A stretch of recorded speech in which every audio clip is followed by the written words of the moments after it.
Madam అయితే వల్లభనేని వంశీ గారు arrest జరిగి సుమారుగా 3-4 రోజులు అవుతుంది. ఇప్పటి వరకు జగన్మోహన్ రెడ్డి గారు కేవలం ఒక ట్వీట్ వేసి సైలెంట్‌గా ఉన్నారు. సో తననెళ్లి కలవడం గాని, లేదా ఇంకొక వేరే ప్రయత్నం చేయడం గాని అలాంటిది ఏం కనిపించట్లేదు. అంటే వల్లభనేని వంశీ గారిని వైఎస్ఆర్‌సీపీ పార్టీ అడాప్ట్ చేసుకుంటుందా? అసలు చేసుకోవట్లేదా? అయ్యో! భలేవారండి. అలాంటి క్రిమినల్స్‌ని, దోపిడీదారుల్ని చక్కగా అడాప్ట్ చేసుకుంటారు వాళ్ళు.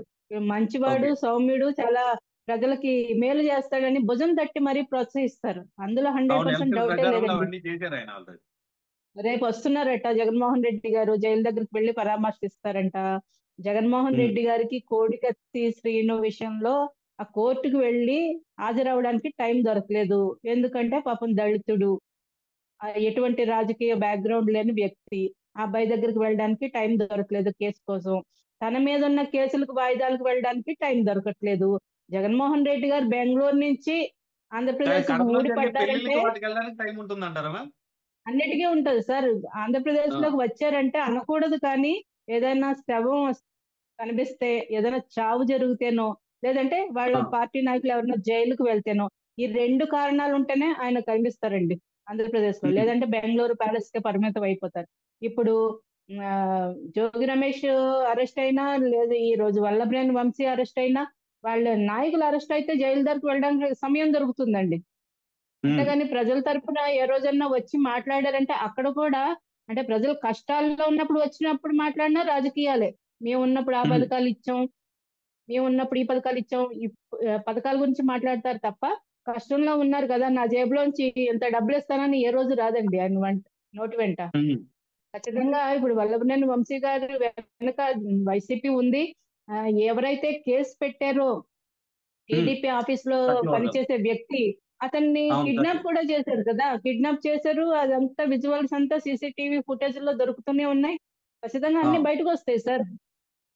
సో, అతను కిడ్నాప్ చేయడమే కాక అతన్ని తన కారులో ఎక్కించుకొని కోర్ట్‌కెళ్ళి మరీ విత్‌డ్రా చేపించుకున్నారంటున్నారు.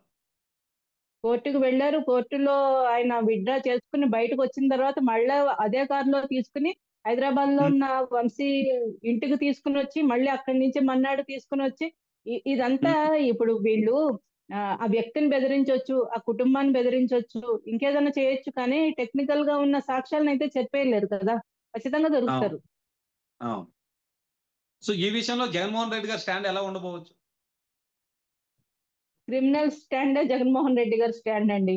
ఎక్కడ అవినీతి ఉంటే కంప్లీట్‌గా అక్కడ అంటే జగన్ ఇంకా గారు ఉంటారు. ఒక క్రిమినల్ ఆలోచన విధానంగానే ఉంటదని చూడాలి తప్ప, ఇప్పుడేదైతే ప్రతిపక్ష హోదా ఫ్యాక్షన్ కావాలని బ్యాక్‌గ్రౌండ్ నుంచి కోరుకుంటున్నాడో అట్లా రాజకీయ నాయకుడిలా ఫ్యాక్షన్ బిహేవ్ చేయలేరా?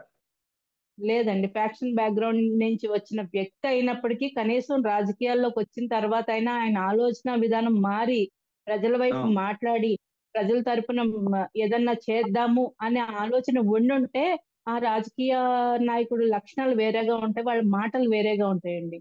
జగన్మోహన్ మొన్న రెడ్డి గారిలో ఇప్పటికీ కూడా ఏం మార్పు కనిపించట్లేదు. హ్మ్. అదే అదే రకమైన దూకుడు ఏంటంటే ఒక రాచరిక పరిపాలనలో ఉన్నాననే ఒక ఇల్యూజన్‌లో జగన్మోహన్ రెడ్డి గారు ఉంటారండి ఎప్పుడు. నేను రాజుని, నా కింద అందరూ బానిసలు, నేను చెప్పిన మాటే వేదం, నేను చెప్పిన మాటే చెల్లుతుంది. కాదంటే మేము చంపేస్తాం. లేదంటే ఇంకొక రకంగా వాడిని అణగదొక్కేస్తాం. చూసాం గదండీ! డాక్టర్ సుధాకర్ గారిని ఎలా చంపేశారో. డ్రైవర్ అవును. సుబ్రహ్మణ్యాన్ని చంపేసి డోర్ డెలివరీ చేశారో. అలా ఎన్ని హ్మ్. చూసాం సార్ గతంలో. కాబట్టి అవును. జగన్మోహన్ రెడ్డి గారిని ఒక రాజకీయ నాయకుడిగా అయితే మేము పరిగణించమండి. అదేదో సినిమాలో ఒక డైలాగ్ ఉన్నట్టుగా నేను ఆల్రెడీ డీసెంట్‌గా మారిపోయానని చెప్తూ మొన్న 2.0 ప్రెస్ మీట్ ఒకటి పెట్టారు. మన ఎవరైతే పార్టీ కోసం కష్టపడిన నాయకులందరినీ నేను గుర్తిస్తాను. క్యా గ్రౌండ్ లెవెల్‌లో ఉన్న క్యాడర్‌ని అందరిని కలుస్తాను అంటున్నారు. సో, ఇదంతా వాస్తవం కాదంటారా?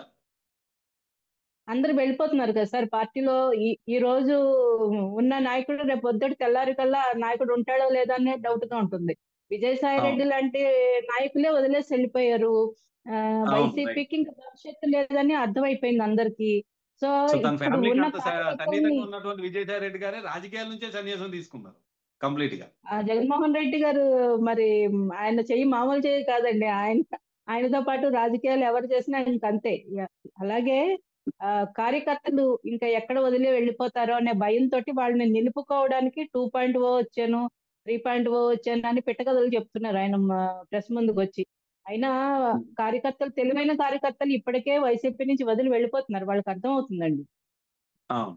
సో, ప్రజల కోసం 2.0 ఆలోచించే పరిస్థితి అన్నారు. అయితే ఎక్కడ కనబడట్లేదా? లేదండి, అస్సలు లేదు. 2.0 అన్నారు, అనంగానే కిడ్నాప్ వ్యవహారం. ఎక్కడ మారారండి? అవును. సో 2.0 అన్నామంటే కిడ్నాప్ వ్యవహారం వచ్చేసింది ఇమీడియట్ గా తెర మీదకి. జగన్మోహన్ రెడ్డి గారు అక్రమాస్తుల కేసులు ఇంకా విచారణ కూడా వేగవంతం చేయాలని సుప్రీంకోర్టులో అంటే దేశవ్యాప్తంగా ఉన్న రాజకీయ నాయకుల మీద ఏదైతే కేసులు ఉన్నాయో ఆ విచారణ అవును. త్వరగా జరగాలని సుప్రీంకోర్టులో ఈ మధ్యనే ఒక పిటిషన్ వేయడం జరిగింది. అలాంటివి ఏమైనా అమలులోకి వస్తే కనుక, కేసులు విచారణ త్వరగా పూర్తయితే కనుక నిజంగా రాష్ట్ర ప్రజలకి విముక్తి వస్తుంది. ఒక దీపావళి పండుగ చేసుకుంటారండి. ఎందుకంటే ప్రభుత్వ ఖజానాన్ని ఇష్టం వచ్చినట్టు ఇష్టానురీతిని దోచేశారు.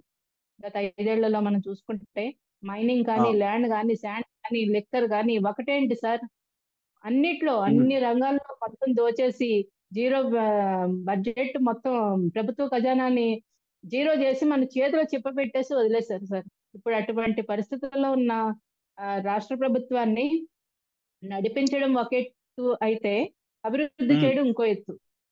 ఓకే. రెండు పెద్ద ప్రధానంగా ఈ కూటమి ప్రభుత్వం ముందున్న సవాళ్ళు ఇవి. అవి ఉమ్. చేస్తుంటే కూడా రోజుకొక ఇష్యూ తీసుకుని వచ్చి డైవర్షన్ పాలిటిక్స్.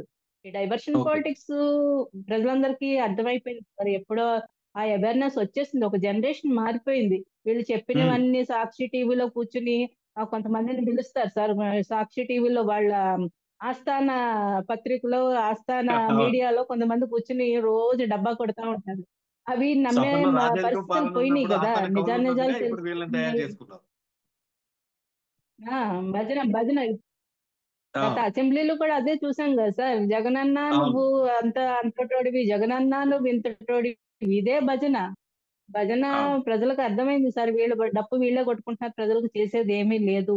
ఏదో ఒక ఉమ్. 5 రూపాయలు ఒక ఎడం చేత్తో కుడి చేత్తో ఇస్తూ ఎడం చేత్తో 500 నొక్కేస్తున్నాడని అందరికి, ఈవెన్ ఆటో కార్మికులకు కూడా వాళ్ళకి ఆ ఇంత 15,000 10,000 అని ఇస్తున్నారు. కానీ చలాన్ రూపంలో రోడ్లు బాగలేక మాకు డబల్ మా దగ్గర నుంచి ప్రభుత్వం దోచేస్తుందని ప్రతి ఒక్కరికి అర్థమైపోయింది సార్ క్లియర్ గా. అవును. ఈ రోజు రేపట్లో సోషల్ మీడియా ఎంత ఫాస్ట్ గా ఉందో తెలుసు కదా. అవును. ప్రభుత్వం ఒక తప్పుడు ప్రచారం చేస్తే వెంటనే దానికి సంబంధించిన రిటర్న్ ఆన్సర్లు వచ్చేస్తున్నాయి. అవును.